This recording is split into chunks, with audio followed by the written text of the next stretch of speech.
Bueno, comencemos ahora sí. Entonces, buenos días a todos.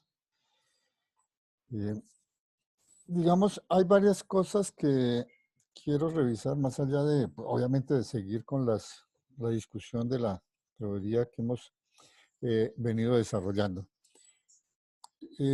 Ustedes vieron en la carpeta que tenemos compartida de Drive, puse una carpeta adicional con todas las observaciones del trabajo, primera entrega que ustedes hicieron la semana pasada.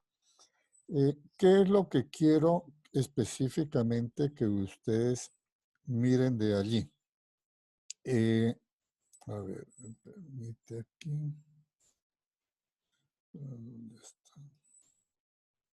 Este. Entonces, voy a ir a el artículo específicamente.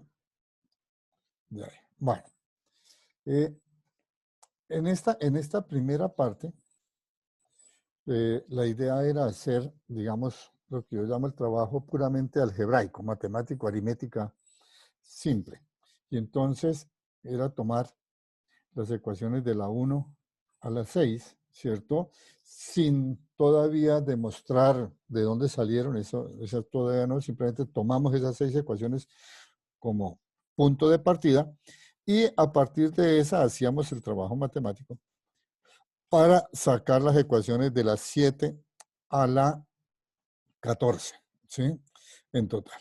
Entonces, en términos generales, ¿qué observaciones tengo? Pues a cada uno traté de ser lo más, digamos, cuidadoso, si se quiere, en las observaciones. Obviamente, tampoco soy experto editor de textos como para decir que no se me escapó ningún error de su índices y cosas por el estilo, que en un escrito pues son fundamentales. O sea, no es solamente el solo hecho de hacer el trabajo matemático en sí, sino hay que ser cuidadoso con todos esos subíndices que están y manejar las cosas. Si ustedes me permiten, con el perdón de alguno de los que están, voy a abrir uno cualquiera de los trabajos. ¿Sí? No me interesa mucho por el momento quién, ¿sí? A ver si puedo. Este, por ejemplo. Ahí está abierto uno, como digo, no me interesa quién en particular. Por ejemplo, detalles como eso, ¿sí? Cambiar, pareciera una cosa tonta, pero cambiar una letra mayúscula por una minúscula no es que sea una, una cosa banal, ¿sí? Acuérdense que para nosotros en cálculo, en cualquier trabajo matemático, cada letra tiene un significado, o sea, no es solamente el hecho algebraico, sino que adicionalmente si yo cambio una letra significa automáticamente pues que estoy cambiando o refiriéndome a otra variable necesariamente. Entonces, en eso hay que ser cuidadoso, por ejemplo, en los subíndices, ¿sí? Como digo, voy a mirar este, pero más o menos los comportamientos son similares para muchos, ¿sí? Desde cuenta, errores de subíndices en esto. La otra cosa típica que observé, ¿sí? Como digo, voy a hacer observaciones generales para todos. Bueno, aquí están las ecuaciones, las primeras 6 ecuaciones que, como digo, era el punto de partida para hacer el trabajo matemático. Y uno, primero, por ejemplo, en lugar de poner aquí esta numeración 1, están viendo el archivo, ¿cierto? El documento. Sí, señor. Sí, señor. Bueno, entonces, no es, por ejemplo, esta numeración 1 aquí no es para nada necesaria. Entonces, ¿qué es lo que hace uno? Por ejemplo, si yo voy a iniciar con la deducción de las ecuaciones 5 y 6, por decir algo. Entonces, simplemente, para obtener las ecuaciones 5 y 6, partimos pues, de la ecuación 1 y vamos planteando así sucesivamente y haciendo el álgebra respectiva, ¿sí? En esta, por ejemplo, me gusta que la nomenclatura, la numeración de las ecuaciones viene en forma consecutiva, ¿sí? Deje cuenta 5, 6, ya está la ecuación 7 es el resultado de sumar 3 y 4, ¿cierto? La ecuación 8 es el resultado de la ecuación 6 despejar, ¿cierto? De ahí. Entonces, que haya una secuencia de la numeración de las ecuaciones, obviamente, ¿de cuáles ecuaciones? De las ecuaciones que uno posteriormente va a utilizar para algún otro elemento adicional, ¿sí? Debe ser consecutiva esa numeración. Algunos comenzaron en ecuación 6, después cuando comenzaron a hacer el álgebra, entonces la ecuación asterisco, ecuación 2 asterisco, o A, B, C. No, eso no se acostumbra, no es la forma de hacerlo, ¿sí? Insisto, la numeración debe ser consecutiva y solo se van a numerar las ecuaciones que usted va a utilizar posteriormente. Entonces, en lugar de volver a copiar la ecuación, uno lo que dice es tomando la ecuación número tal y sustituyendo en tal y plantea la situación como tal, ¿sí? Entonces, cuidado con sus índices, con cambiar letras, ¿sí? Como digo, aquí hay una definición, digamos, la numeración está acá. Por ejemplo, cuidado con estos paréntesis, ¿sí? Entonces, aquí el rho por G queda sobrando, ¿sí? Cuidado con signos, posible que haya algún signo por ahí que esté, ¿sí? O sea, todos tienen ese tipo de observación, ¿sí? Aquí falta un 2, ¿sí? ¿De dónde se obtiene? O sea, normalmente ese es el tipo de observaciones que puse, paréntesis, ¿de dónde se obtiene? O sea, ¿de dónde salió estas ecuaciones? ¿Sí? Dice, los pasos para obtener la ecuación 8 del artículo son, ¿y esta qué ecuación es? Entonces, de la ecuación tal, y vamos de ahí, ¿sí? ¿Por qué? Porque si alguien viene leyendo, por ejemplo, yo vengo leyendo aquí y queda uno perdido, bueno, ¿a dónde se fue? ¿En dónde volvió a comenzar? ¿Sí? Entonces, es necesario, ¿sí? Aclare bien las ecuaciones que está utilizando, o sea, identifique, no es solamente hacer álgebra por álgebra, o sea, piénsenlo de una forma, usted no está escribiendo para usted, ¿sí? Uno siempre debe tener en mente que cuando yo no escribo para mí, ¿sí? Si solamente este documento lo fueras a leer el autor, pues yo sé qué estoy haciendo y punto. O sea, puedo poner cosas mucho eh, menos específicas, ¿sí? Pero el problema es que uno escribe para otra persona y quiere que la otra persona que está leyendo pueda seguirlo perfectamente en eso. Entonces, cuando se dan este tipo de saltos, el que está leyendo queda perdido. Ahora ¿para dónde se me fue? ¿Sí? Está ahí. Entonces, revisar que hay errores, que hay esto. En todas hice ese tipo de observaciones que están ahí. ¿Sí? Aquí, si yo voy a utilizar, por ejemplo, este delta H1, ¿sí? Que es otro error típico que encuentra. Este H1. Entonces, yo ya tengo esta ecuación. Ahora, si denominamos o hacemos delta H1 igual a H1R menos H1, ¿sí? Entonces, ahora sí puedo continuar. No puede aparecer una variable nueva sin haber dicho qué es matemáticamente esa variable, ¿sí? Ese es otro error típico que se encuentra, ¿sí? Sumando las dos EQ, no. Por favor, escriban aquí, siglas, aquí no funcionan, ecuaciones, ¿sí? Entonces, sumando o sustituyendo lo que sea, su índices, ¿sí? Lo mismo. Vea, aquí volvió esto 1. Si esta es la ecuación 1, pues no necesita decir eso. De la ecuación, creo que es la ecuación 2 por lo que veo que lo puse aquí a mano, ¿sí? Entonces, tener todo ese cuidado, insisto, usted, vea, aquí vuelve y pone una serie, una numeración 1, 2 y 3, no, ya no. Y aquí ya dejó, dése cuenta que aquí venía con una nomenclatura, una numeración de, mire, llegó hasta la ecuación 11, ¿sí? 12 y 13, ¿verdad? Y después ya dejó de utilizar la numeración. Entonces, ¿qué pasa? Que cuando yo estoy revisando el trabajo, pues me toca comenzar a decir, a ver, ahora para dónde se me fue, qué ecuación es la que va a utilizar y echa para atrás. No, eso no es agradable si uno está leyendo. Piense que es usted el que está leyendo y no es agradable que lo dejen aquí y de pronto le pongan una ecuación de dónde salió, ¿sí? ¿Qué es lo que está haciendo en ese sentido? ¿Sí? Entonces, ese tipo de cosas aquí ya, como digo, ya dejó de hacer la numeración y metió otra cosa que esto no corresponde para nada, ¿sí? No se necesita. ¿Qué más? A ver, ¿sí? Sospecho que esto es de la ecuación 2, de la ecuación 4, porque me fui para allá a buscarlas. Todos, bueno, cuando se está, para llegar a la ecuación, creo que es la 13 y la 14, en el artículo hay estas aproximaciones. Dice, como L sub 0 se define como la presión atmosférica sobre ρ G, que si uno da valores es del orden de 10 metros, X sobre L sub 0 es menor que 1, entonces el artículo hace, por ejemplo, esta afirmación. L sub A sobre L sub 0 es muchísimo menor que 1.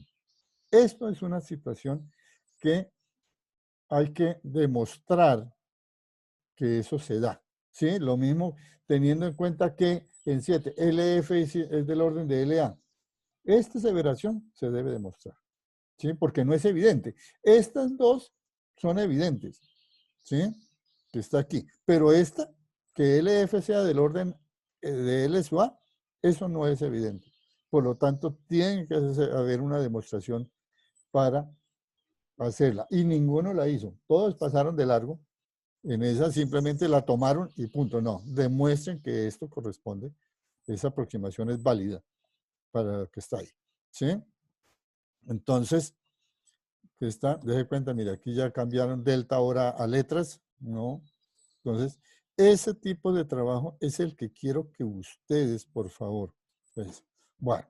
Entonces, aquí al final creo que cada uno más o menos en alguna parte del documento dice las observaciones generales, ¿sí? Algunos hicieron el trabajo a mano.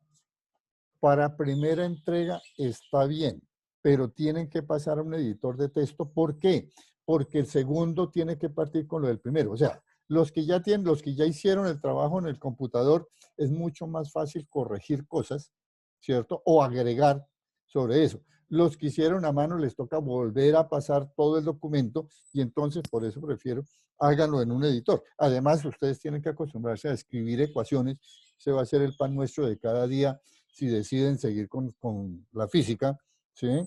Escribir ecuaciones en editor de texto, en el que sea, a mí no me importa si conocen LaTeX, háganlo en LaTeX, en Word, en lo que sea. A mí lo que importa es que se haga en una forma ordenada, ¿sí? Yo soy de los que cree que el computador es una herramienta y simplemente uno tiene que trabajar con la herramienta que mejor sabe manejar y punto, ¿sí? El resultado final es un documento bien escrito, que es lo que les interesa, ¿sí? Entonces, hay errores en las ecuaciones, enumere las ecuaciones en forma consecutiva, ¿sí? Y hay aseveraciones que deben ser demostradas, es decir, no dar por evidente nada, sino que deben demostrarse perfectamente. Entonces, por favor, cada uno tiene las observaciones del caso que están y deben entonces comenzar, como digo, retomar ese trabajo y ir incrementándole, haciendo las correcciones del caso para que tengamos un documento completo que está aquí. Ahora, ¿qué es lo que quiero que hagan para esta segunda entrega? O sea, adicional, ya como digo, retomar ese documento que ya tienen, que para mí es un documento borrador, porque va a ser construido en forma similar. Bueno, ahora, para la segunda etapa, hacer correcciones, mejorar esto, pasarlo a documento de texto. Hubo un grupo que no terminó, ustedes saben, cada grupo sabe a cuál me refiero. Entonces, por favor, la invitación. Hay 3 estudiantes que aparecen reportados como que no participaron, no contribuyeron a la presentación de esta primera parte. La invitación, por favor, yo sé que nosotros como estudiantes estamos siempre en esa posición, si se quiere, de ser solidario y entonces, o en otras, en palabras de pronto, si se quieren más vulgares, no ser sapo y mandar al que eh, identificar a quien no hizo el trabajo. Pero esa no es mi posición. Mi posición ya es diferente. ¿En qué sentido? Eh, Ustedes están entrenando, esto es un entrenamiento en una labor que si usted decide terminar y ser físico, pues va a ser el pan nuestro de cada día, ¿sí? O sea, leer artículos parta de un hecho. Cuando ya llegue a cierto nivel de formación, esté haciendo su doctorado, lo más probable es que a nivel del doctorado usted vaya a tener 1 o 2 libros que vaya a leer, pero va a tener 100, 200, 300 artículos que leer. O sea, nosotros cuando ya a cierto nivel como investigadores, lo que leemos es artículos. Y la razón es muy simple.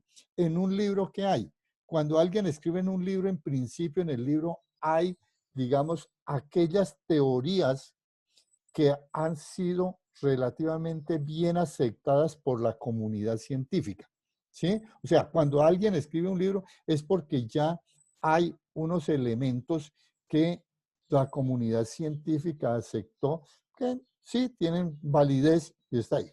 Que después se pueden volver a corregir. Eso es lo que hace la ciencia todos los días. Pero digamos que en los libros en general hay cosas que ya están, si se quieren, cimentadas. En los artículos, en cambio, están los elementos que, no digamos día a día, pero los elementos de hace 6 meses, un año, un grupo estuvo trabajando y sacó unos resultados. ¿Para qué sacan esos resultados? Justamente para que la comunidad académica, la comunidad científica, pues entre a revisar y decir, oiga, eso que usted dice no es correcto, o sí es correcto, ¿sí? Lo reproduzca, vuelva y lo valide de esa manera. Entonces, nosotros tenemos que aprender a leer artículos, ¿sí? Y esto que estamos haciendo es una práctica típica de un artículo cuando uno ya toma su trabajo en forma, ¿sí? Entonces, ustedes han hecho la parte aritmética. Ahora, ¿qué quiero? Ahora van a retomar eso y, por ejemplo, nosotros tomamos, por decir algo, esta ecuación 1. ¿Sí? Esta ecuación 1 la tomamos como ecuación de entrada sin cuestionarnos de dónde salió. Bueno, pues ahora quiero que me digan cómo se obtiene esta ecuación 1. ¿Sí? Por lo tanto, ¿eso qué implica? Definir quién es H1, quién es X, quién es H1L y H1R, ¿sí? Para poder definir y decir de dónde sale esa ecuación. Lo mismo tiene que decir ahora, la ecuación 2 se obtiene de tal parte, esta ecuación 3 de dónde sale, ¿sí? O sea, la justificación física, la deducción, si usted lo prefiere, de esta ecuación, tiene que demostrarme de dónde sale esta ecuación 3, de dónde sale esta ecuación 4, ¿sí? Entonces, tiene que ir ahora a el detalle de comenzar por justificar cada una de esas 6 ecuaciones, de dónde salió y por qué se escribe así. ¿Sí? Como digo, la primera parte la tomamos como verdades, ahora no. Ahora quiero que comiencen a justificar, anexen el documento. La ecuación 1 sale porque H1 es tal cosa, H1L es tal cosa, X es esto, por lo tanto, matemáticamente, ya. Si usted lo mira, esto es una construcción geométrica que están aquí en las gráficas.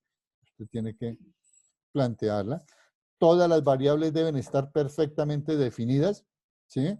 O sea, ahora va a tener que decir, bueno, ¿quién es H1? ¿Sí?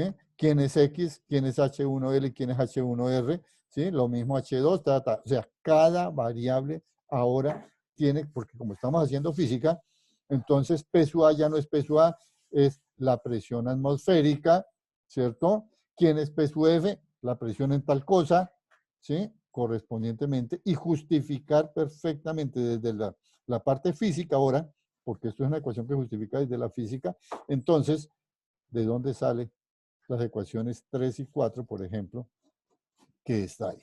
¿Sí? Y así sucesivamente, por ejemplo, la ecuación 5, la ecuación 6, lo mismo, hay que justificar de dónde sale esta ecuación, ¿sí? Que está ahí. Entonces, esa es la parte que ahora quiero.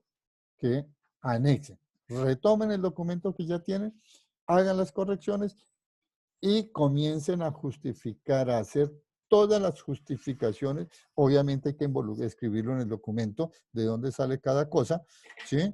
Para tener un documento, como digo, ya vamos entonces viendo la parte física, ¿sí? De esta situación.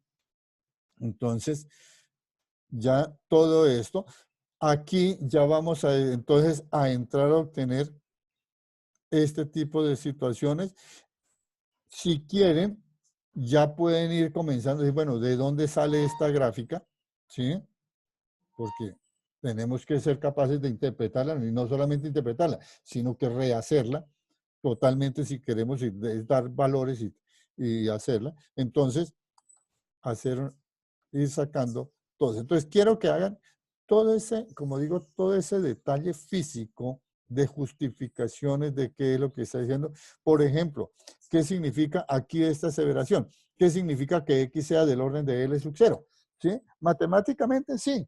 X es muy pequeña comparada con L sub 0. ¿Y por qué? ¿Sí? Físicamente, ¿eso qué significa? ¿Sí? Matemáticamente es una desigualdad. Listo. Físicamente, ¿qué es? ¿Por qué en el artículo? ¿Por qué es válida esa aproximación de X muchísimo más pequeña que L sub 0? ¿Sí? ¿Quién es X? Comenzando por preguntarse quién es X en el artículo para poder decir, ah, sí, no, mire, no hay problema. Está ahí. Entonces, vamos, como digo, vamos a ir aumentando el documento de tal manera que tengamos al final, mi idea es un documento completo, escrito, ¿sí? Con las correspondientes. ¿Alguna pregunta?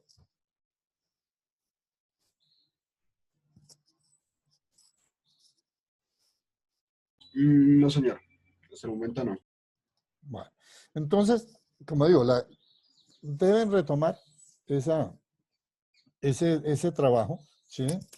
Perfeccionarlo, lo que insisto, es un trabajo acumulativo. La nota final, como ven, en el trabajo no hay una nota por el momento. Yo tengo una nota parcial porque el trabajo final pues, va a ser el efecto global de lo que me han entregado a lo largo de las 3, 4 entregas que van a tener que hacer. ¿Sí? El siguiente es el 3 de diciembre.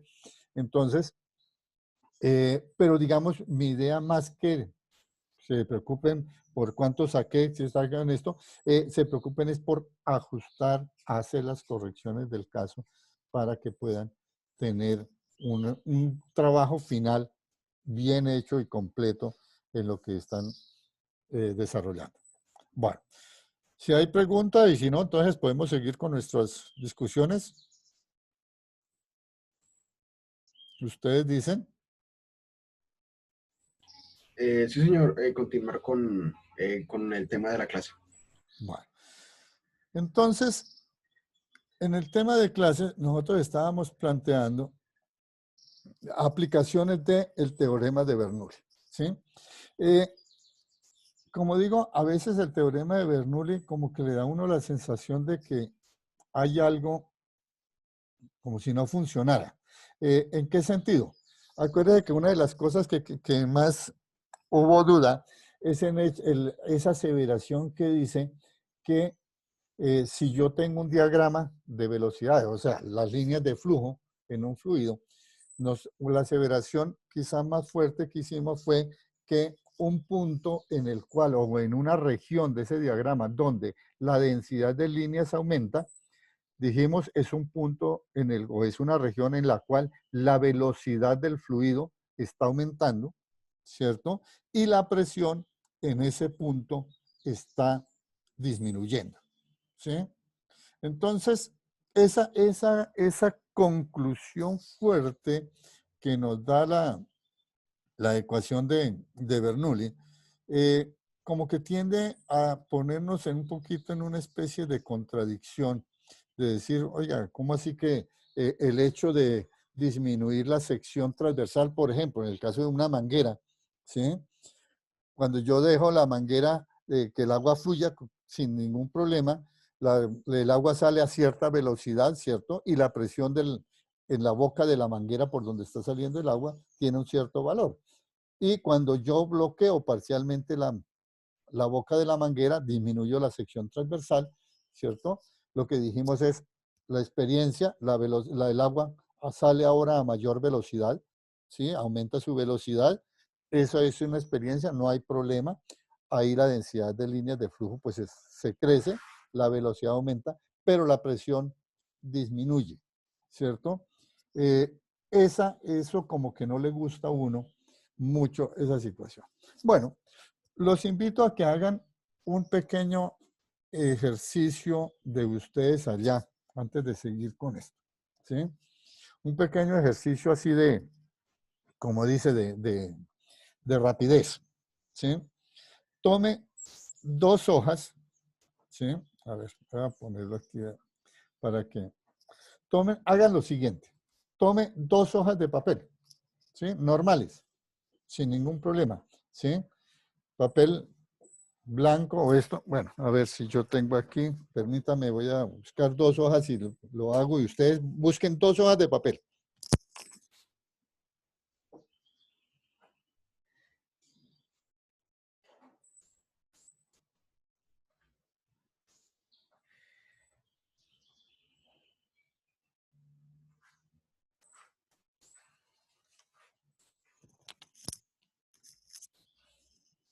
Bueno, entonces, ¿cuál es la situación? ¿Qué es lo que quiero que haga? Si tome las 2 hojas de papel que está aquí.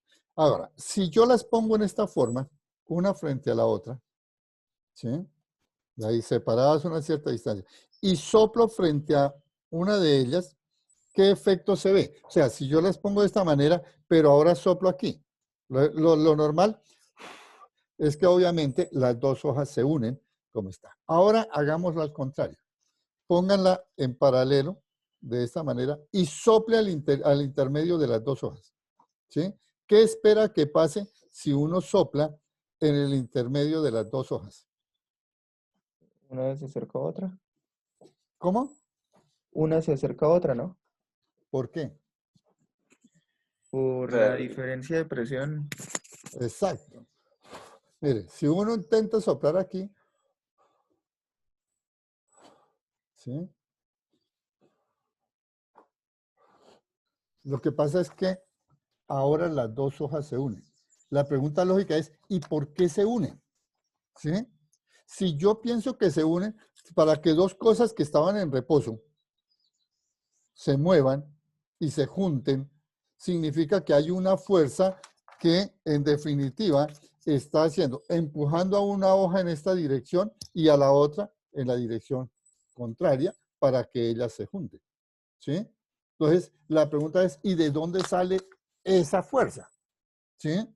Si yo el movimiento del aire es en la dirección rasante a las paredes, a la hoja, ¿por qué se genera esa fuerza? ¿De dónde sale esa fuerza? ¿Sí? Si yo estoy soplando es en esta dirección, por lo tanto el movimiento del viento es totalmente tangente a la superficie de la hoja. Más sin embargo, lo que aparece es una fuerza perpendicular al plano de la hoja.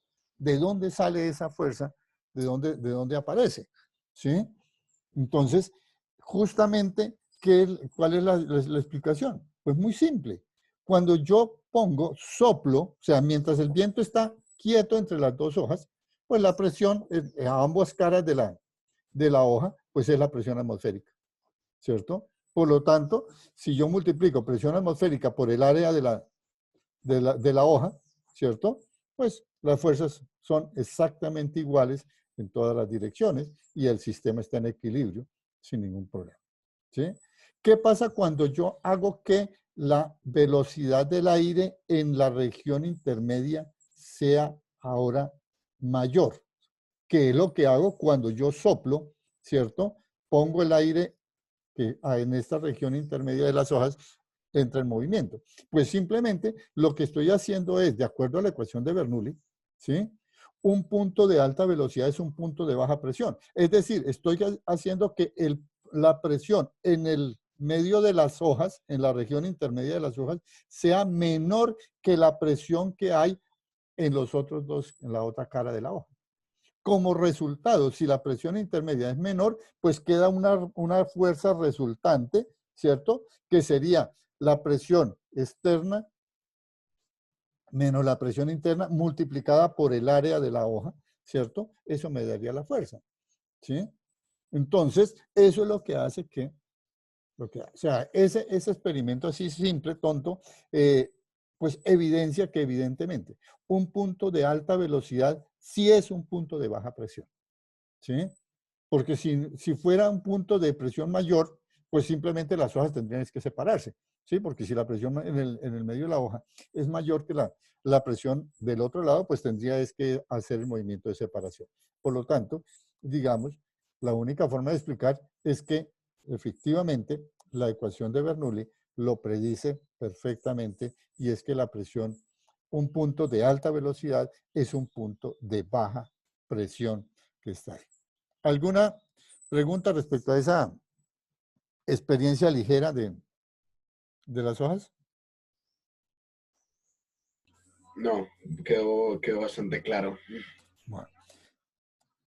Entonces, miremos ahora sí. Bueno.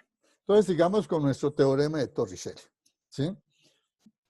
El teorema de Torricelli, ¿qué es lo que plantea en sí? Entonces, en este problema, o para deducir este teorema, ¿qué es lo que se tiene? Aquí lo que estoy asumiendo que hay es un tanque, o sea, la línea negra, ¿sí? Me está representando un tanque, un recipiente que está sellado en la parte superior, ¿sí? Piense que inicialmente esto está todo sellado, aquí también, ¿sí? Entonces, un recipiente cerrado, como tal, que tiene un fluido, un líquido. La región, digamos, la que estoy dibujando aquí como celeste, en ese azul, por ejemplo, puede estar representando agua o un fluido cualquiera arbitrario, ¿sí?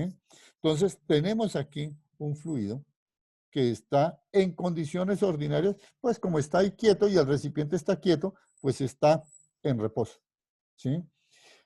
Voy a llamar H el nivel de llenado, ¿cierto? Llamaríamos la altura de la columna de fluido, ¿sí? Va a ser H minúscula.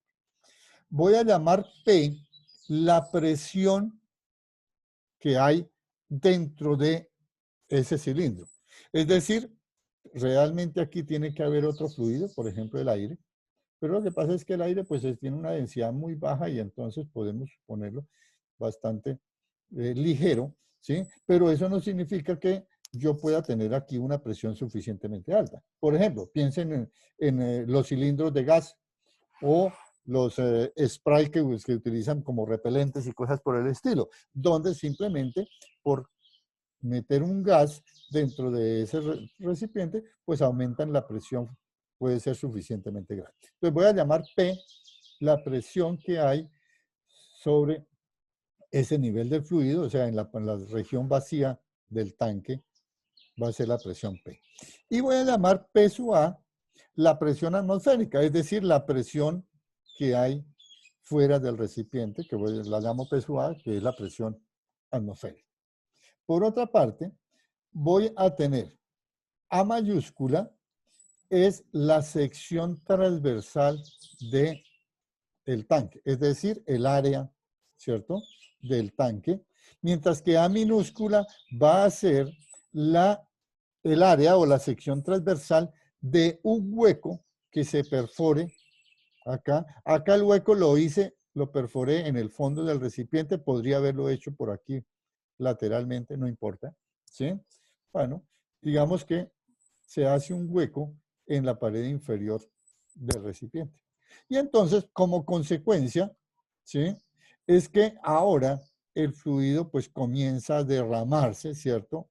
Hay aquí una derrame de fluido perfectamente.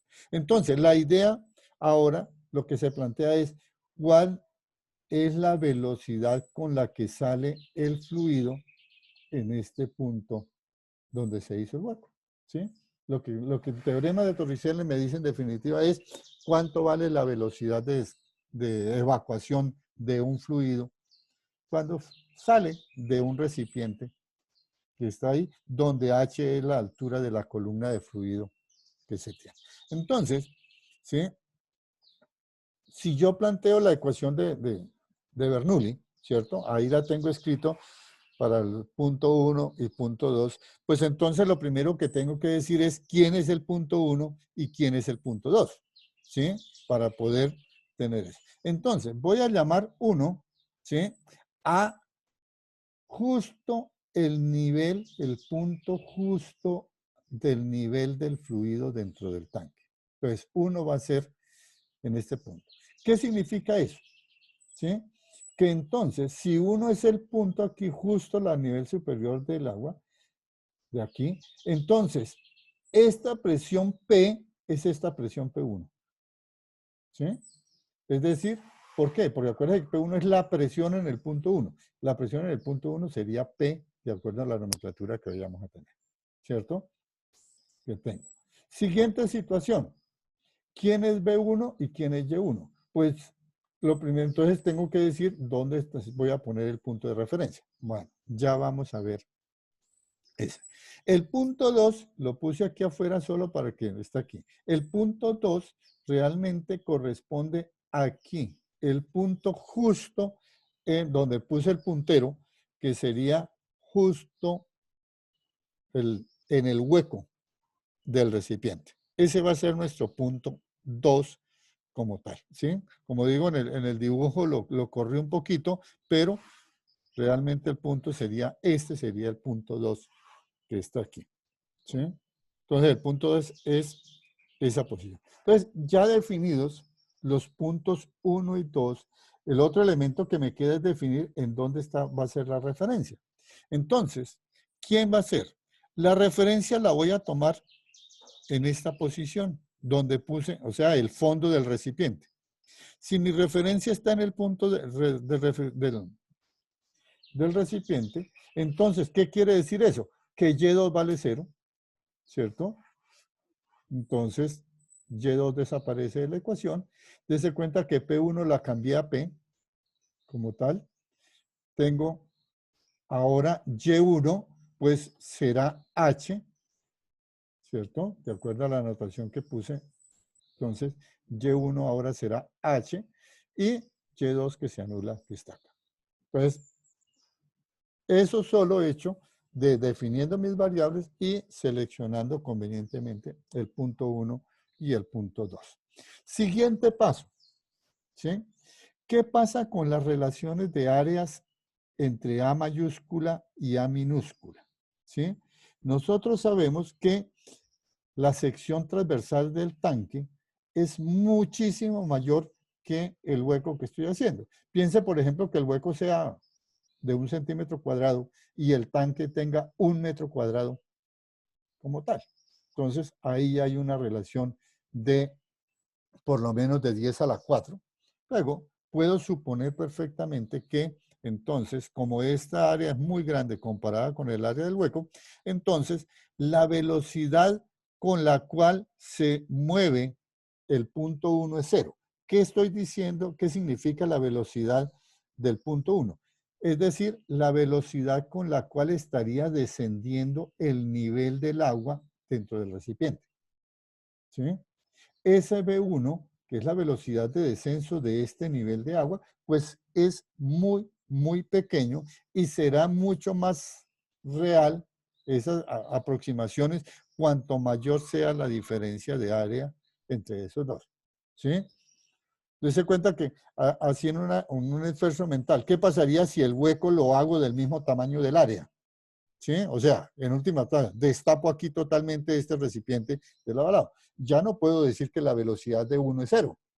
Eso ya no tendría ninguna posibilidad de realidad, ¿cierto? Si esa situación se diera. No, pero eso sí se da o se cumple cuanto mayor sea la diferencia de área. Entonces, como esta área es muchísimo mayor que el área del hueco, entonces la velocidad en 1 yo la asumo como 0, ¿sí? Y eso me lleva entonces a esta expresión que tengo allá, donde es despejado P menos PA igual a este valor, ¿sí? Entonces, Tengo hasta el momento esa ecuación. Pero por otra parte, ¿sí? Si yo, aquí esta ecuación es válida cuando el tanque está hermético, ¿sí? Es sellado en la parte superior. ¿Qué pasa si ahora yo perforo la pared superior del tanque? Si yo rompo esta pared superior del tanque, lo que estoy diciendo simplemente es que la presión P se hace igual a la presión atmosférica, ¿cierto? Entonces, si eso es así, P es igual a P sub A en esta ecuación, ¿sí? Y nos lleva entonces a esta ecuación que nos da la velocidad de salida, ¿sí? La velocidad 2, que es la velocidad con la cual está saliendo el agua o el fluido a través de ese hueco que perforamos, que es igual a la raíz de 2G por H, ¿sí? Simplemente tomar estas dos expresiones y despejar que está eso. ¿A qué se les recuerda? ¿Qué les recuerda esta ecuación? ¿Sí? A la velocidad que tiene, que tiene pues un objeto en caída libre, ¿no? En caída libre, por cinemática, ¿cierto? Si acordamos de cinemática, la ecuación cuadrática de las velocidades en cinemática dice que la velocidad final al cuadrado es igual a la velocidad inicial al cuadrado más 2 veces la gravedad o la aceleración por el espacio recorrido, ¿cierto? Ahora, si la velocidad inicial es 0, entonces, como este está al cuadrado, pasa aquí el radical y es 2 veces la gravedad donde h es la caída. Es decir, el teorema de Torricelli lo que nos dice es justamente eso, ¿sí? Que la velocidad de salida, siempre y cuando el fluido esté evacuando desde presión atmosférica a presión atmosférica, ¿sí? Si el tanque no está abierto, es válida esta ecuación y esta ecuación ya no sería válida, ¿cierto? Pero si el tanque está abierto, es decir, va evacuando desde una presión atmosférica a otra presión atmosférica, entonces la velocidad con que sale el fluido sería el análogo de dejar caer usted una partícula en caída libre desde la postura H y cuando llegue a esa posición, pues tendrá la misma velocidad la partícula que la velocidad de salida que está aquí. Entonces, esa es, digamos, el teorema de Torricelli, ¿sí? El teorema de Torricelli simplemente nos dice que la velocidad con la cual sale, pues es una similar a la velocidad de caída libre de una partícula que desciende a la misma altura h. Entonces, ese es el teorema de Torricelli. Pero, por favor, ¿sí? Tengan cuidado en la aplicación del teorema de Torricelli. Insisto, esta es válida siempre y cuando el fluido esté saliendo. Primero, que la diferencia de área sea grande, que se cumpla esta condición que estamos aquí haciendo la aproximación. Y segundo, que la presión del punto 1 sea igual a la presión hacia donde evacúa 2. Es decir, presión atmosférica hacia presión atmosférica. Si la presión interna es un tanque hermético y la presión interna es mayor, entonces ya se cuenta que tiene esto y tendríamos que despejar simplemente la velocidad 2 que está ahí. Entonces, ser cuidadosos con la aplicación del teorema de Torricelli que está aquí. Bueno, ¿alguna pregunta con respecto a ese? De ahí. Bueno, algunas veces lo aclaro porque hay algunos textos que son un poco más cuidadosos y diría, por ejemplo, si ahora nos preguntaran cuánto vale el caudal en estas condiciones de que dedujimos el teorema de Torricelli, y les dicen ahora, hay el caudal evacuado en esas condiciones. ¿Cuánto vale el caudal?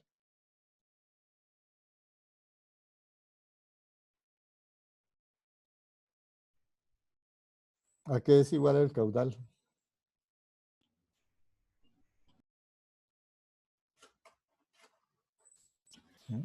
El caudal es igual al área por la velocidad, ¿no? Al área de la velocidad. O sea que si yo voy a calcular el caudal que sale, en otras palabras, volumen evacuado por unidad de tiempo, ¿cierto? A través del orificio, pues simplemente lo que tendría que multiplicar aquí es por A, ¿cierto? por esta A minúscula. Entonces, este es por A, ¿sí?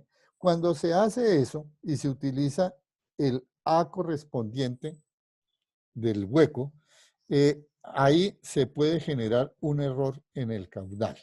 Entonces, lo que se dice es no utilice el área A minúscula, sino que utilice más o menos el 65% de esa área. Es decir, si yo voy a calcular el caudal, multiplico no por A, sino por 0.65A, ¿sí?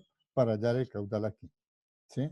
Y entonces, a esa reducción lo acostumbran a llamar vena contracta. ¿A qué se debe esa situación? Si yo tengo un movimiento ordenado del fluido, no está saliendo aquí en forma desordenada, sino ordenado, ¿cómo sería el chorro de este fluido? Este chorro vendría aquí y se vendría reduciendo, ¿cierto? Porque forma un hilo, una caída ordenada aquí. Entonces, justamente lo que dice, no, por eso no se debe tomar el área total del hueco, sino que se debe tomar el 0,65 de esa sección transversal, que es la vena contracta, porque las líneas de flujo tienden a seguir juntándose y por eso se forma aquí como si fuera una especie de cono, ¿cierto? A la salida que está ahí. Entonces, algunos textos corrigen y lo multiplican por eso. Entonces, no utilizan A, sino la vena contracta, que es el 0,65 A, el área de la sección transversal del hueco. Entonces, en ese sentido. Bueno, teniendo ya ese teorema de Torricelli y haciendo uso de la ecuación de Bernoulli, entonces puede uno entrar a mirar un poco, a discutir lo que es las trayectorias de las pelotas en rotación. Es decir, ese efecto de los excelentes pateadores de fútbol con la curva que son capaces de imponerle a la pelota cuando patean, a los lanzadores de béisbol también con sus curvas adentro, afuera, arriba, abajo, lenta, rápida, como tal, ¿sí? A los jugadores de tenis con el toe spin o con el backswing, que sería el otro el efecto contrario, ¿sí? Y así sucesivamente uno podría tomarse lo que se está. Entonces, vamos a mirar lo que se conoce como el efecto Magnus, ¿sí? Para entender el efecto Magnus, vamos a hacer dos cosas. Uno, el efecto real es una pelota que se mueve en un medio, que es un fluido, ¿cierto? El aire, que está ahí. Nosotros, para efecto de simplicidad, vamos a suponer que el aire está en reposo, ¿sí? O sea, no vamos a ir a jugar tenis en un sitio donde hay una corriente de aire en una dirección específica, ¿sí? No, vamos a suponer que el aire está en reposo en primera instancia. Y la bola se mueve, ¿sí? Entonces, dése cuenta que aquí puedo decir que hay dos cosas que son que nada. Una, por ejemplo, si yo dijera que la pelota se mueve de izquierda a derecha, ¿sí? Pues sería equivalente a decir que la pelota está quieta y el viento se mueve de derecha a izquierda. ¿De acuerdo? Porque acuérdense que el movimiento es relativo, ¿sí? Yo puedo decir físicamente, desde el punto de vista físico, yo puedo decir, el carro, cuando me monto en el carro y me voy, ¿sí? Pues lo normal que uno dice, no, pues el carro se está moviendo con respecto a la tierra y por eso está cambiando de posición. Pero para el tipo que está sentado al volante, ¿sí? Que está allá, puede perfectamente alegar, no, yo estoy quieto, la Tierra es la que está rotando en dirección contraria y yo me estoy, como eso estoy moviendo. Acuérdense que ese efecto, el movimiento es relativo en ese sentido. Entonces, es lo mismo decir, pelota hacia la derecha en viento quieto o pelota quieta y el viento hacia la izquierda. Es exactamente, físicamente, para nosotros, es exactamente lo mismo. Y entonces, lo que estamos viendo aquí es cómo se verían las líneas de flujo cuando pasa a la. Si la pelota está quieta, como digo, en ese caso, pues obviamente el fluido se mueve y entonces cuando llega a la pelota, aquí se ven las líneas de flujo que se van allá. ¿Qué característica tiene? Que la forma de las líneas de flujo arriba y abajo de la pelota, es decir, viendo aquí solamente arriba abajo, pero sería toda la superficie de la pelota, ¿sí? Tienen una forma simétrica, ¿sí? En el frente, obviamente, el aire que venga y choca, digamos, aquí frontalmente con la superficie, tiende a generar lo que llamaríamos turbulencias o pequeños remolinos, ¿cierto? Que está aquí. Entonces, en la parte frontal y en la parte trasera tiende a formarse pequeños remolinos, pequeños, eso, el movimiento ahí no es tan ordenado como le sucede alrededor de la pelota que está ahí. Entonces, esta sería, digamos, la imagen de pelota quieta, viento en movimiento o viento quieto, pelota en movimiento. ¿Sí? Ese sería, digamos, el diagrama de líneas de flujo que está ahí. Y recuerde que tienen que plantear, verlo como una imagen tridimensional, lo que está ahí. O sea, piense que está en un túnel de viento, está la pelotica ahí colgada y el viento moviéndose alrededor de la pelota. Entonces, y al dibujar las líneas de flujo, lo que se observa es eso. ¿Sí? Segunda situación. Ahora, pongamos la pelota en rotación. ¿Sí? Con esta flecha lo que quiero decir es, ahora la pelota ya no está en traslación. Voy a hacer una rotación pura. Entonces, voy a poner la pelota rotando alrededor de ese eje, ¿sí? Y obviamente, pues está el aire que está quieto a su alrededor, ¿sí? Entonces, ¿qué es lo que uno observa acá? Primero, ¿sí? La pelota, por ejemplo, aquí puse la forma como si fuera una pelota de tenis, pero es equivalente para una pelota de basquetbol, una pelota de fútbol o cualquier pelota que esté ahí. Entonces, miremos qué es lo que sucede alrededor. Ustedes ven que, por ejemplo, excepto la pelota de ping-pong, ¿sí? Y las de billar, que está ahí, pero las de billar no juegan aquí, excepto la pelota de ping-pong, la superficie de las pelotas, de cualquiera que sea, no es perfectamente lisa, ¿sí? Lo primero es que si usted ve, por ejemplo, la pelota de fútbol, tiene unas costuras, ¿cierto? Que está ahí. O si no tiene costuras, la pelota, la superficie no es perfectamente lisa. Tiene unos pequeños grabados que si usted pasa la mano, ve que la superficie, hay unas pequeñas arrugas, si se quiere, o pequeños relieves sobre la superficie del balón. Y eso no es gratis. O sea, eso justamente se hace así. Si usted ha visto, bueno, la pelota de basquetbol, dése cuenta que tiene pequeños resaltos, ¿cierto? Que está ahí, esa superficie es irregular en ese sentido, ¿cierto? La pelota de tenis no es perfectamente lisa, tiene una pelusa, ¿cierto? Que está ahí, ¿sí? La pelota, si ustedes han tenido en la mano una pelota de golf, ¿sí? La pelota de golf tiene una característica adicional. Es que en principio las pelotas de golf eran perfectamente lisas, pero después se dieron cuenta que eso era un problema para jugar con ella. Y entonces a las pelotas de golf le hicieron unas pequeñas cavidades, no como en la pelota de básquetbol, que es un saliente pequeño, ¿cierto? No, en la pelota de golf tiene pequeñas cavidades dentro de la superficie, ¿sí?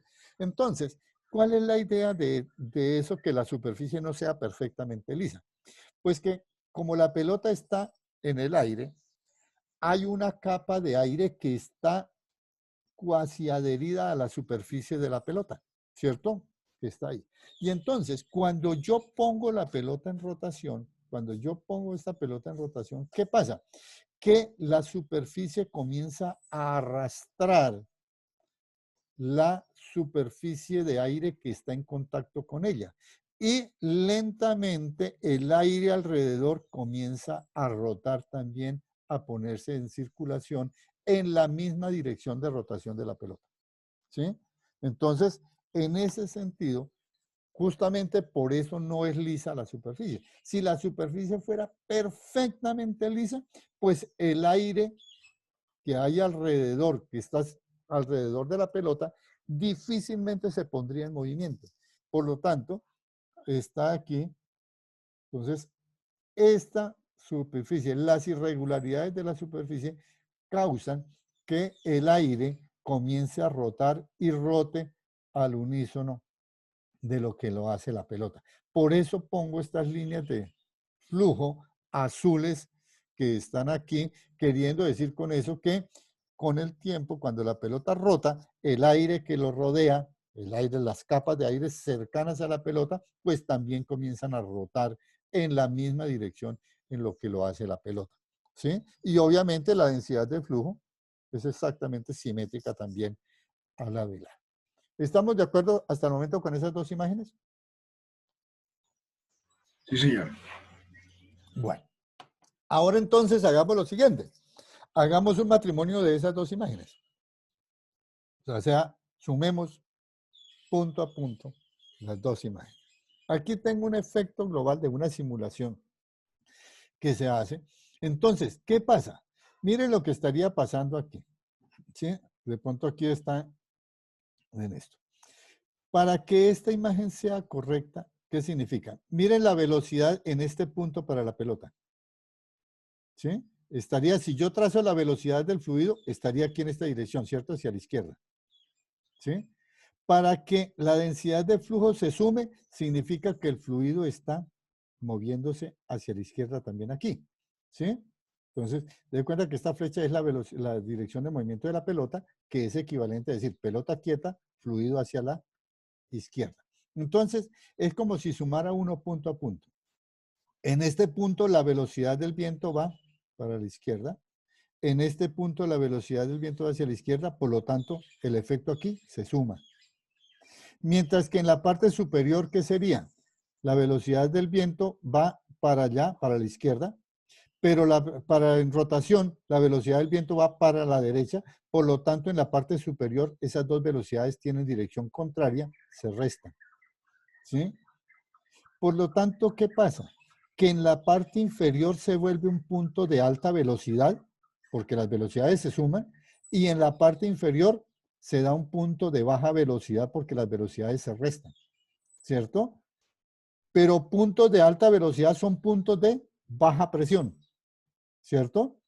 Por lo tanto, la presión en el punto inferior de la pelota es menor que la presión en el punto superior y eso hace que haga una fuerza, parezca una fuerza resultante descendente que está ahí. ¿Sí? Entonces, este sería el efecto de una pelota. En tenis a eso se llamaría top spin. En el top spin en el tenis la pelota simplemente cae antes de lo que le correspondería en el tiro parabólico de la cinemática. ¿Sí? Y justamente ¿por qué cae? Cae porque aparece esta fuerza que es originada por el efecto Magnus, ¿no? Que es la ecuación de Bernoulli, ¿cierto? En funcionamiento.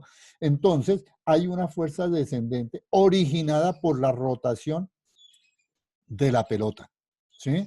Por la forma como va rotando la pelota, entonces va a hacer que aparezca una fuerza descendente y la pelota cae, se acorta la parábola, ¿cierto? Y cae mucho antes de lo que le corresponde, ¿sí?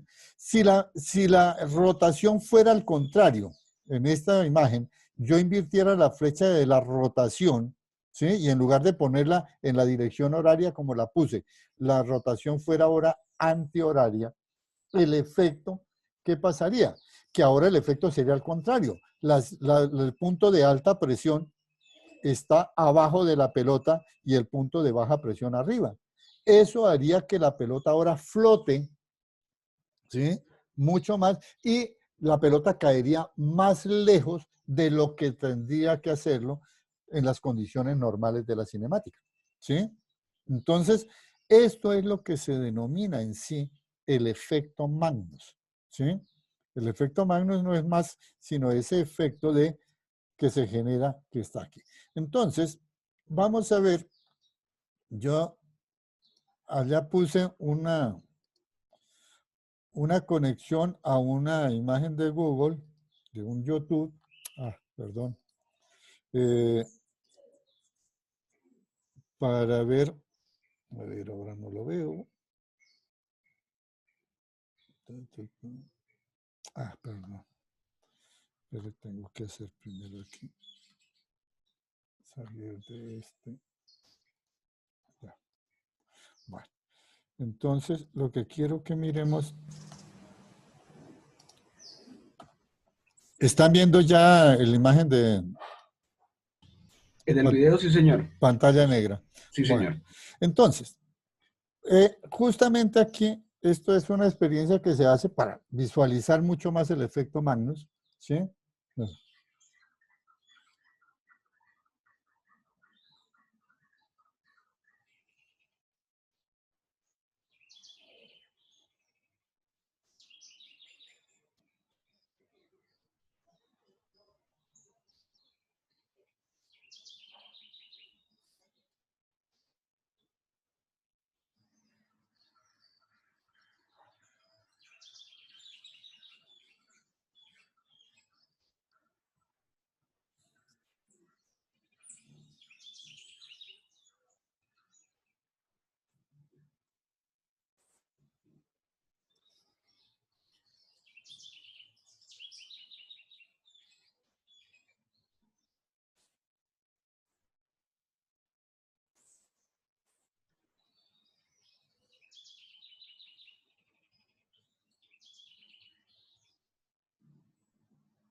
Profe, no escuchamos el audio del video.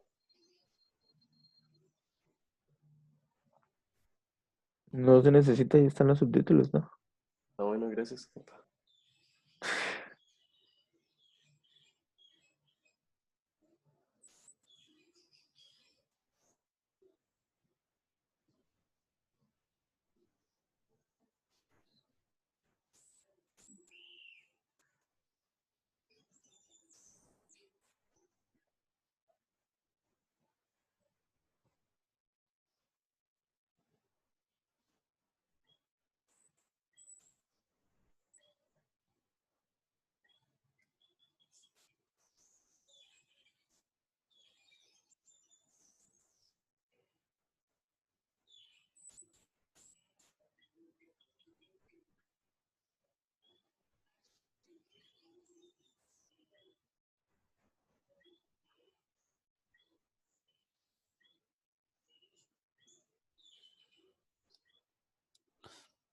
Bueno, ustedes ven el efecto que se puede generar, ¿sí? O sea, ¿qué es lo interesante aquí? Ver cómo cuando él lanza la bola, ¿sí? Ahí, él lanza la bola sin ningún efecto, es decir, ahí,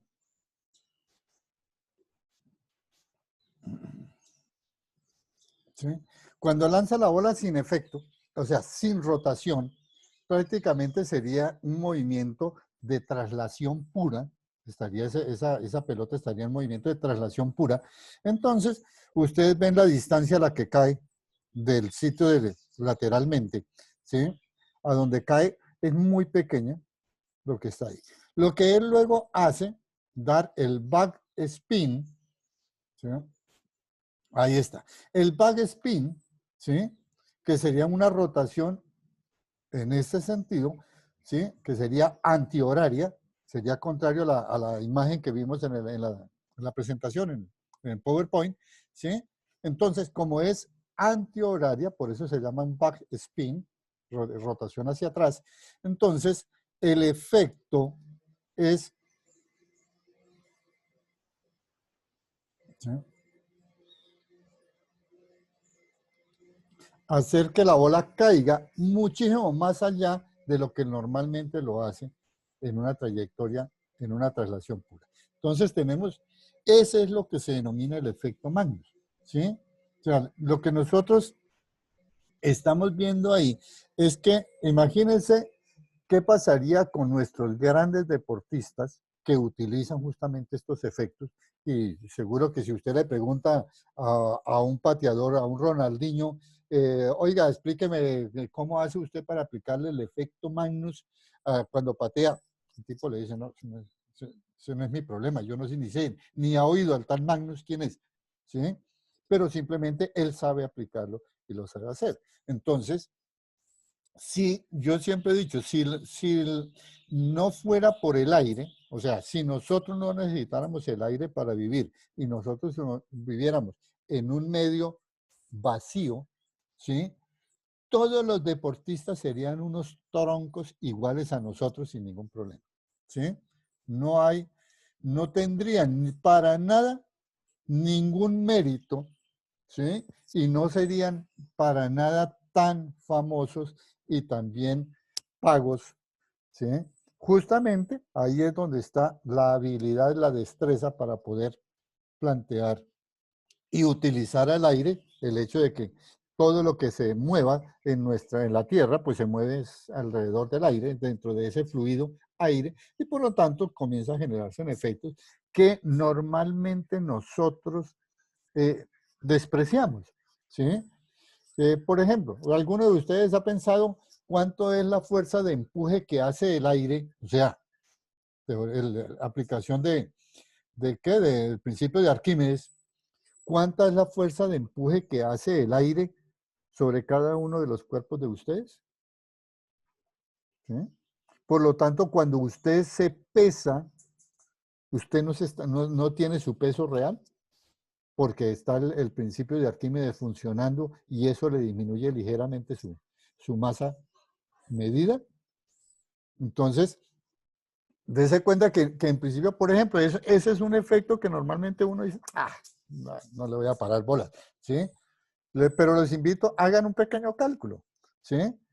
Tomen la densidad del aire, porque recuerden que la fuerza de empuje sería la densidad del aire, por el volumen de su cuerpo, hagan un pequeño cálculo de cuánto sería el volumen de su cuerpo, ¿cierto? Y multiplicado por la gravedad. Esa sería la fuerza de empuje que estaríamos todos sometidos a ello que está ahí. Entonces, en principio, eso puede ser un efecto suficientemente pequeño, despreciable si se quiere, pero piense usted, por ejemplo, que está trabajando con una balanza analítica, una balanza de 2 brazos, ¿cierto?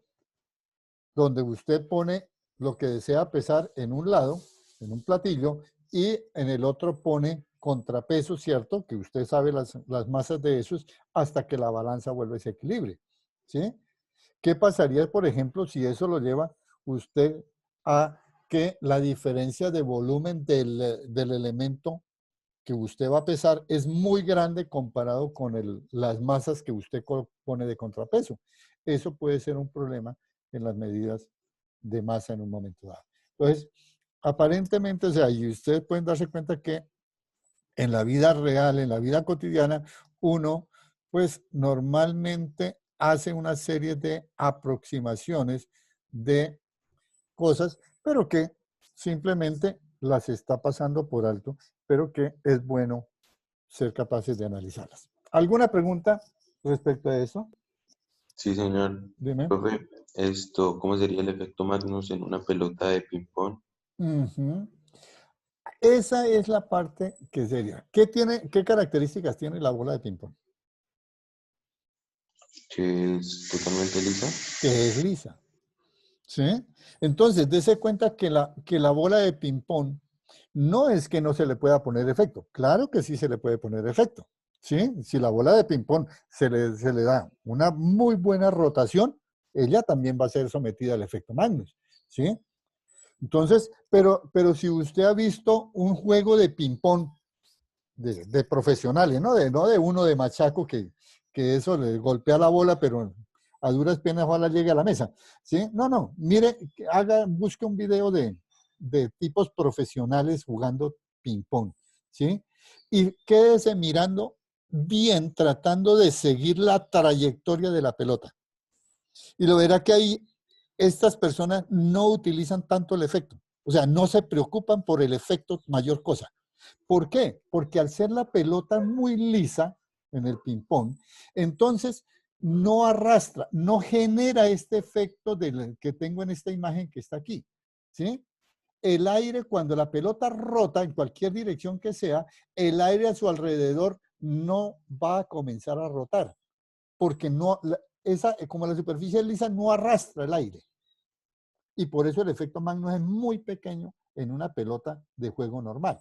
Si yo lo hago a propósito, golpeo bien tangencialmente la pelota, ¿sí? Pues claro que soy capaz de generar el efecto Magnus en la pelota, ¿sí? No es que no se pueda, pero como digo, los invito a buscar videos de gente profesional en ping-pong y usted trate de seguir la trayectoria de la pelota y lo verá que es una trayectoria que sería más predicha por la cinemática que por el efecto Magnus en sí.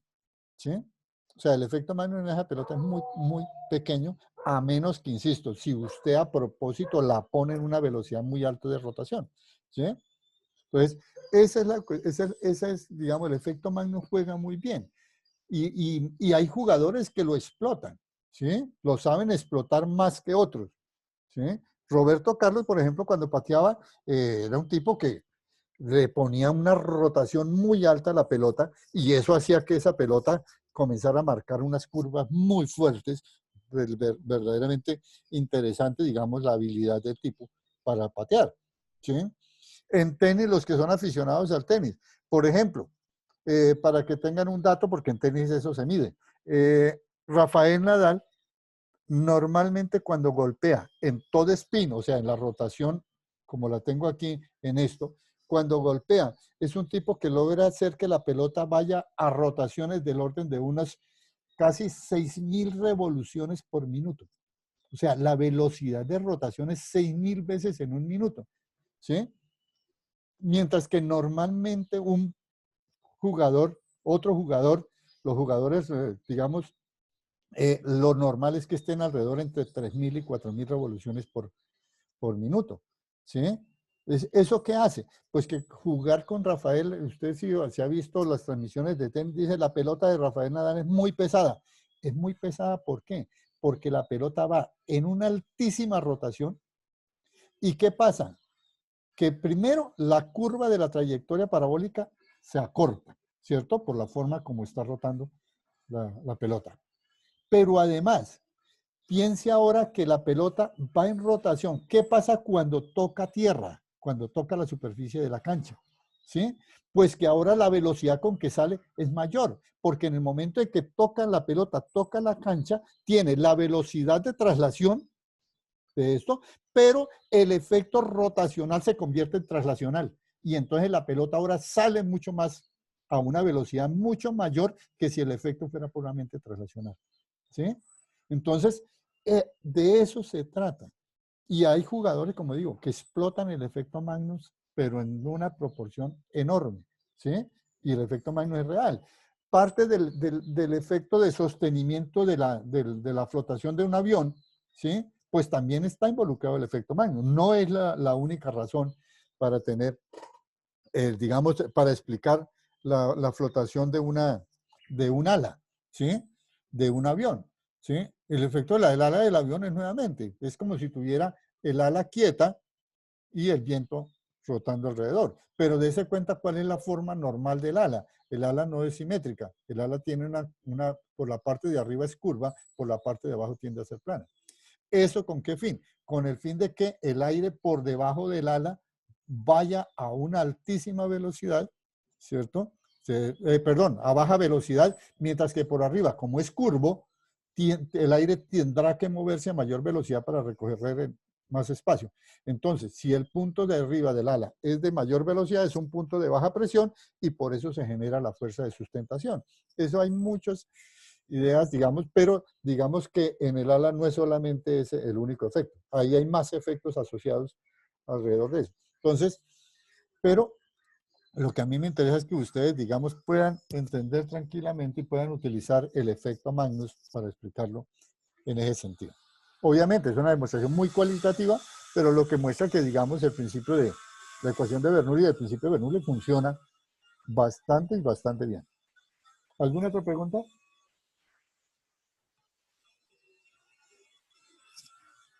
No, hasta el momento no. Bueno, si yo no quiero meterme hoy con viscosidad todavía, pero quiero que en el... sí, en el documento que ustedes tienen, que está en la carpeta, a ver dónde está, vale. Hay una serie de ejercicios resueltos. Ah, bueno, este es el 2, vamos al... ¿sí?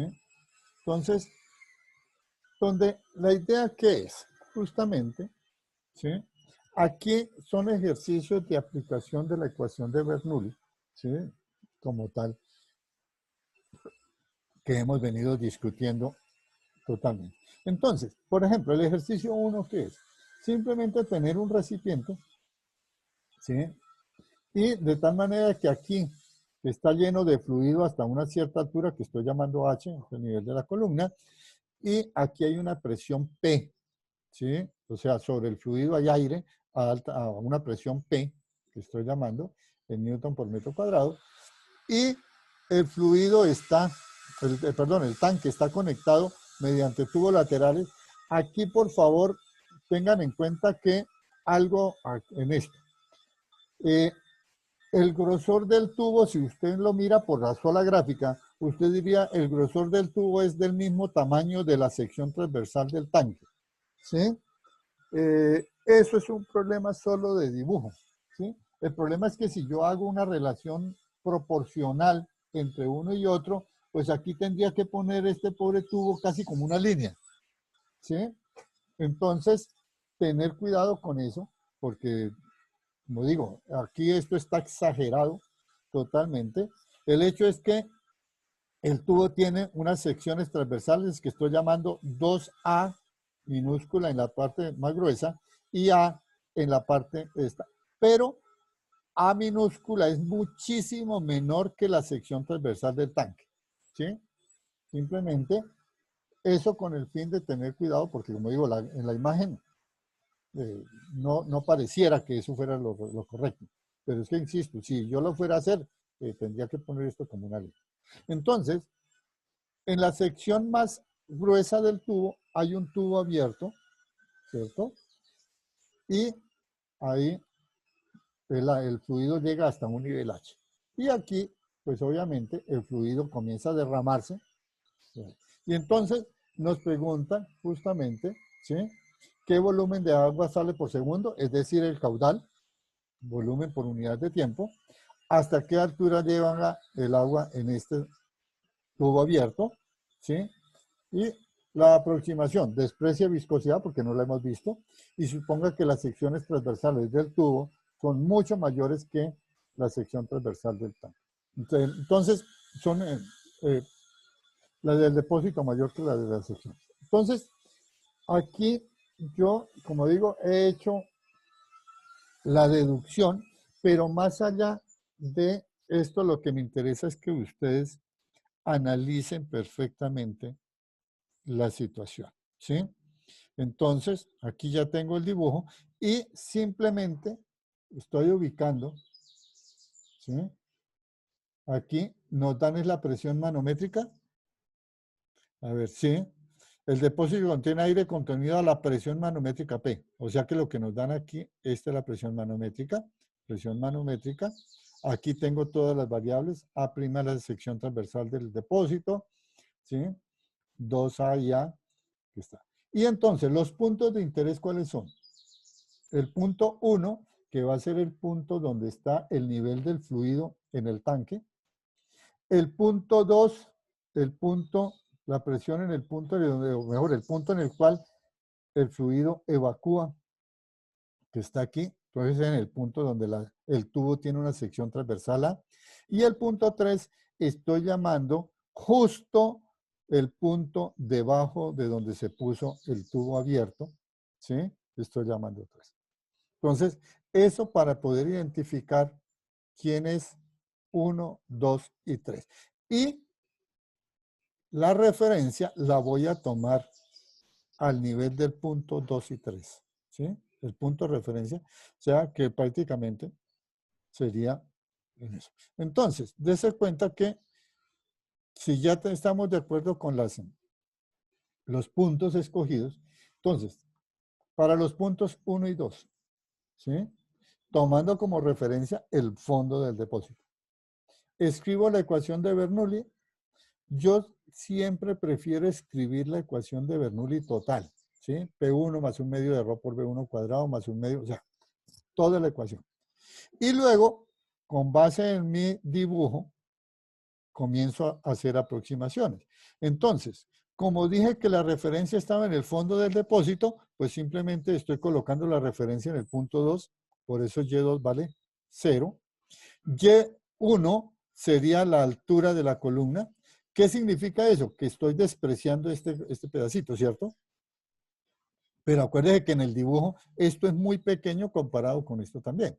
Entonces, que está ahí, entonces estoy haciendo la sección del tubo, del tanque muy grande, la velocidad con la cual desciende el agua en el interior del tanque es muy pequeña, por esta aproximación que estamos tomando.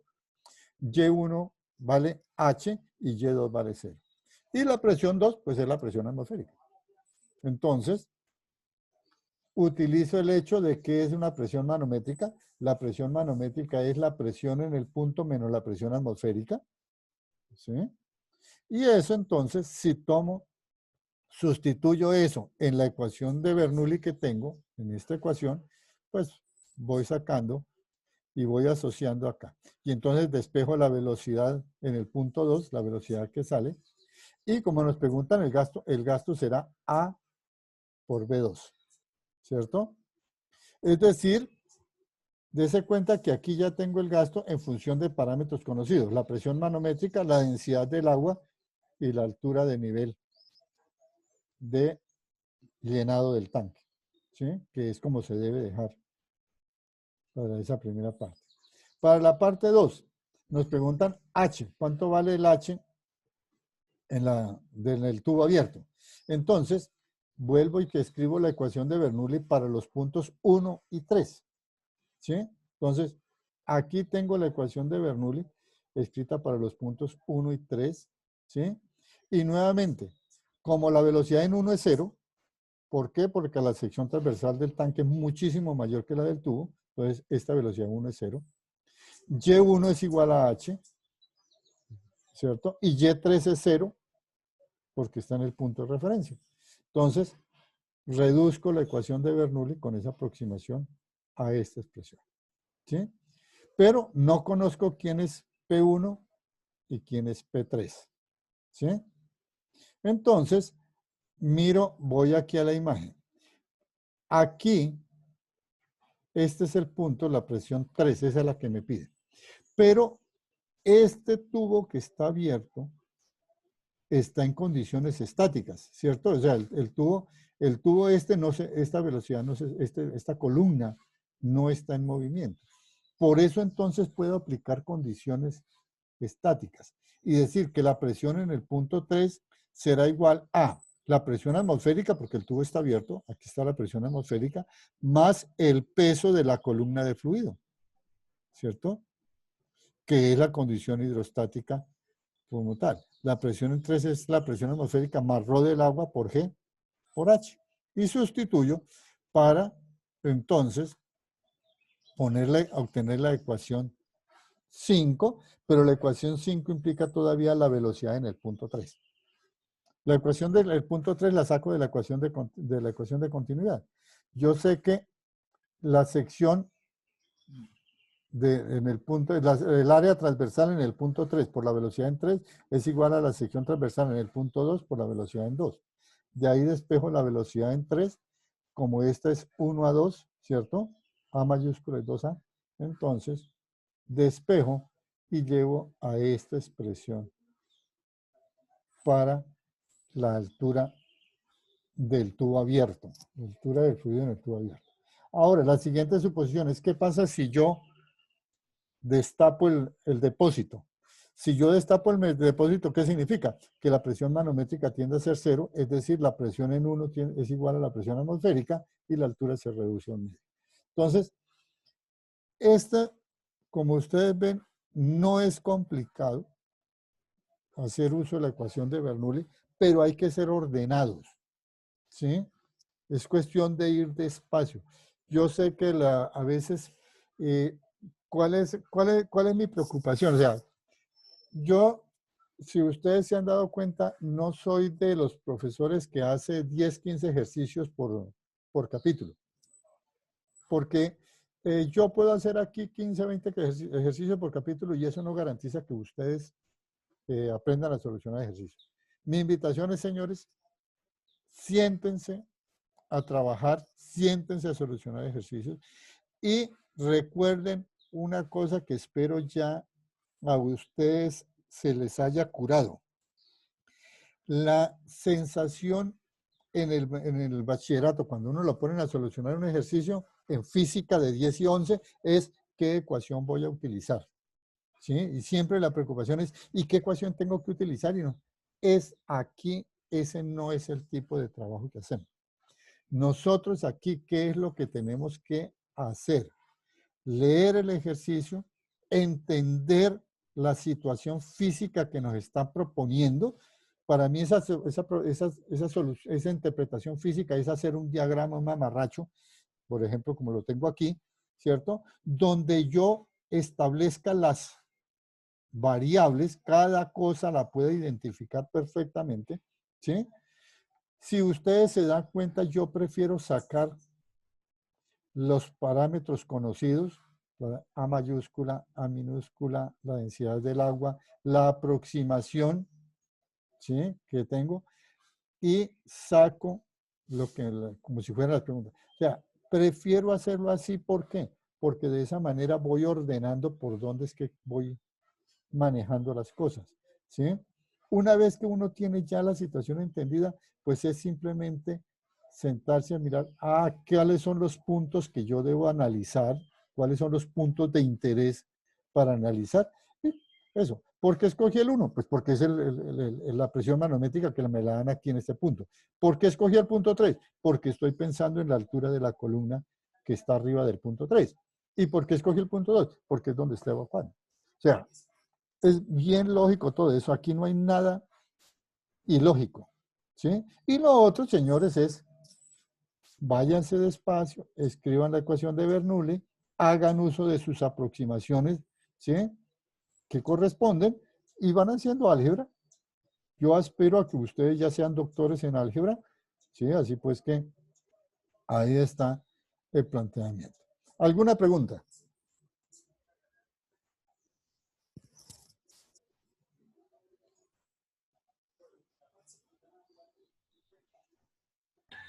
Pues no, pues es lo que decía, pues ir haciendo como más ejercicios para saber cómo, en qué parte están como las falencias. Ajá.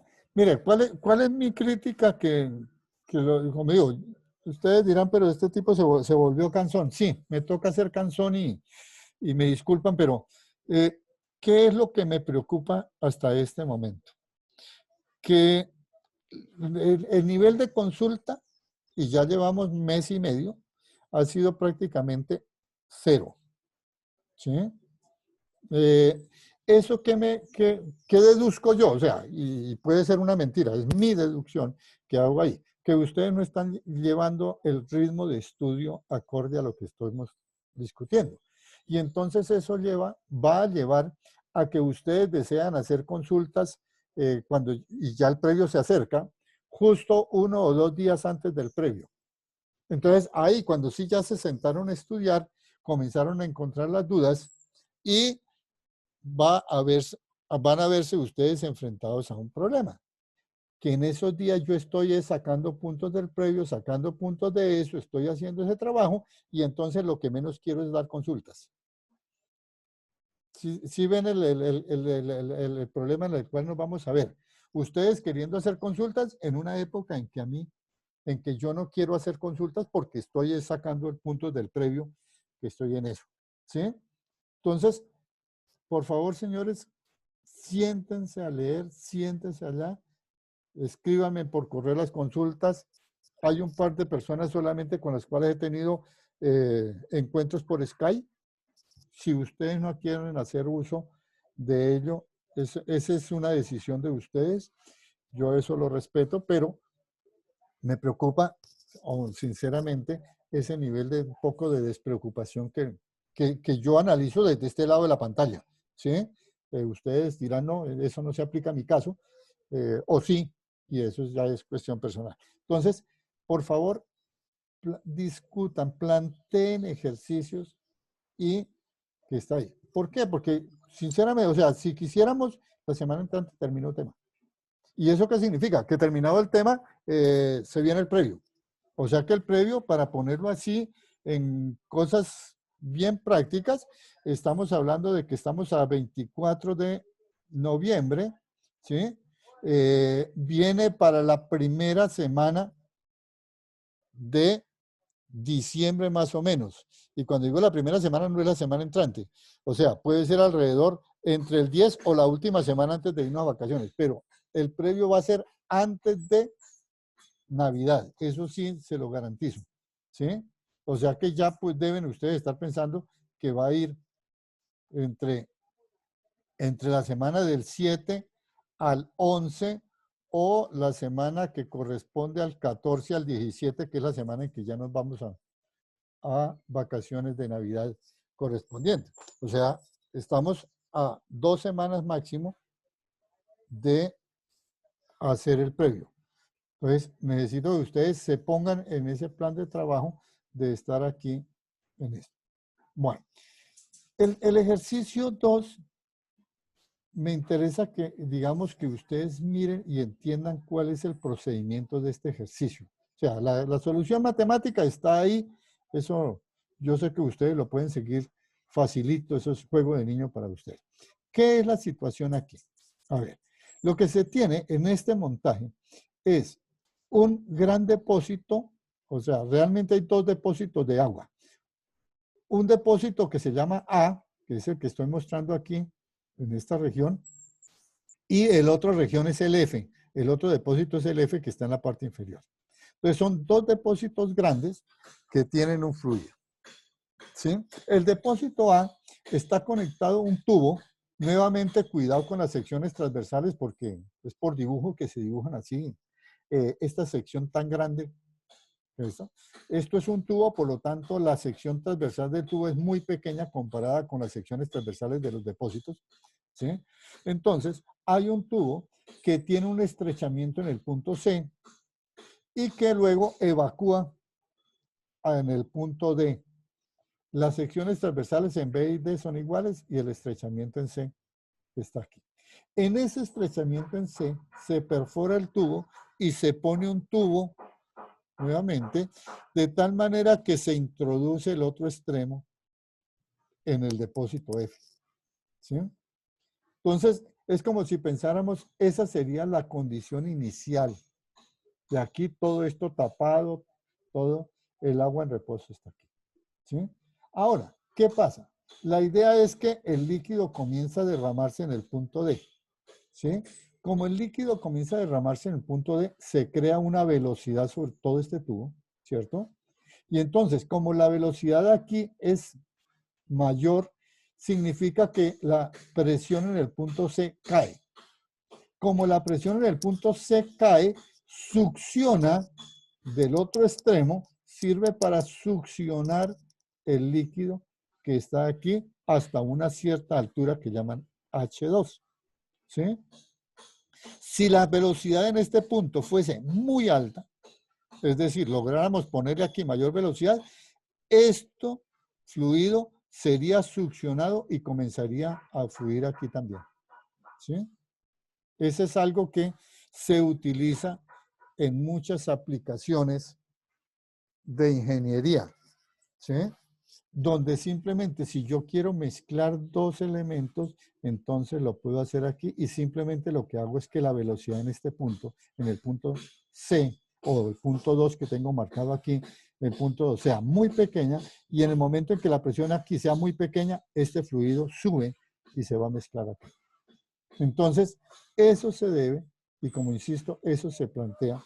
Entonces, esa es la situación, ¿sí? Por eso nosotros estamos planteando que los puntos de interés son el punto 1, el llenado de este tanque A, el punto 2, que estoy llamando el punto donde el estrechamiento, el punto 3 hacia donde evacúe el agua y el punto 4 que sería el depósito que está ahí. Entonces, de ahí en adelante, simplemente es plantear la ecuación. Por ejemplo, dése cuenta que en el desarrollo yo digo, si utilizamos el teorema de Torricelli, o sea, si yo aplico el teorema de Torricelli, automáticamente puedo calcular la velocidad en el punto 3. ¿Por qué? Porque estoy saliendo desde atmósfera, el fluido en el tanque está a presión atmosférica y está evacuando hacia la atmósfera. O sea, me cumple la ecuación de las condiciones de Torricelli y además la sección transversal está muy pequeña comparada con el nivel. O sea que la velocidad en este punto 1 la puedo tomar 0. ¿Sí? Entonces, aquí la tomo como si fuera aplicando directamente el teorema de Torricelli, pero a continuación la deduzco para decir que mire que sí. ¿Sí? Entonces, si yo la planteara por Torricelli, por Bernoulli, para los puntos 1 y 3, como tengo la ecuación escrita acá, entonces simplemente pongo la presión 1 es igual a la presión 3 porque son presiones atmosféricas. La velocidad en 1 es igual a 0 porque es la velocidad en el tanque, en el depósito. Y Y3 es igual a 0 porque tomo el punto de referencia en este punto. ¿Sí? Está ahí. Entonces, de esa manera, pues simplemente vuelvo y despejo esto. Con esto lo que quiere decir es, uno puede utilizar el teorema directo de Torricelli o deducirlo de la ecuación de Bernoulli, eso no es ninguna cosa pesada. Y ahí sigue, digamos, todo el desarrollo matemático que está, que quiero que ustedes lo desarrollen perfectamente. Entonces, con esto, ¿qué quiero para terminar? Uno, necesito por favor que ustedes se sienten a hacer ejercicios, ¿sí? Planteen. Hoy es martes. Para el jueves, ¿sí? Si ustedes traen preguntas para discutir, podemos discutir ejercicios, podemos discutir lo que corresponda ya del taller y demás. ¿Sí? De cualquiera de los dos talleres, porque ya son 3 talleres que tienen en la mano. Taller 1 de formaciones, taller 2 hidrostática y taller 3 hidrodinámica. Entonces, seguimos. Si hay preguntas, si hay cosas que quieran que discutamos, perfectamente planteen, mire, yo hago esto así y tráiganlo escrito para que si es el caso, autorizo que usted haga la presentación, digamos, me muestre lo que ha hecho, ¿sí? Y podemos discutirlo tranquilamente sin ninguna. Ahora, si no hay preguntas, señores, yo sigo con el siguiente tema que me corresponde, que sería viscosidad, y ustedes se defienden entonces en ese sentido, ¿sí? Entonces, por favor, tienen trabajo. Hay, como digo, vayan a ir viendo, vayan a ir entre ustedes discutiendo la fecha del previo, pero lo que sí tiene que ser antes de salir a vacaciones, o sea, antes del 17 de diciembre. Entonces, de tal manera que vayan poniéndose de acuerdo perfectamente ustedes en ese sentido. Tienen ya taller, tienen para el 3 de diciembre, que eso son 2 semanas, dentro de 2 semanas, el volver a devolver la segunda entrega, que es el documento enviado corregido con las correcciones del caso, con esto, con la redacción correspondiente y los ajustes del caso que se da. Bueno, ¿alguna pregunta, señores? Profe, yo tengo una pequeña duda ¿Sí? pero del primer taller. Pues hagamos algo. Ya nos quedan 2 minutos antes de que nos saquen. Y yo soy de los que cree que a mí antes de que me saquen, yo me saco solito. Déjala y si quiere iniciamos el jueves con eso. ¿Te parece? Antes de iniciar la clase. Sí, sí. Iniciamos el jueves con esa. discutiendo esa duda. Ah, listo, profe. Ok. ¿Listo? Sí, porque ahorita tendría que dar una respuesta de 60 segundos. En cambio, el jueves podemos hacer una discusión si se quiere más amplia y si hay otro que participe, pues mucho mejor. ¿Listo? Bueno, señores, entonces, feliz resto de día y pónganse de acuerdo. Como digo, a mí no me preocupa cuál es la fecha, pero pónganse de acuerdo con la fecha del predio y vamos a ir cuadrando esa fecha. Feliz día, señores, y nos vemos el jueves. Listo, profe, muchas gracias. Listo, profe. Muchas gracias.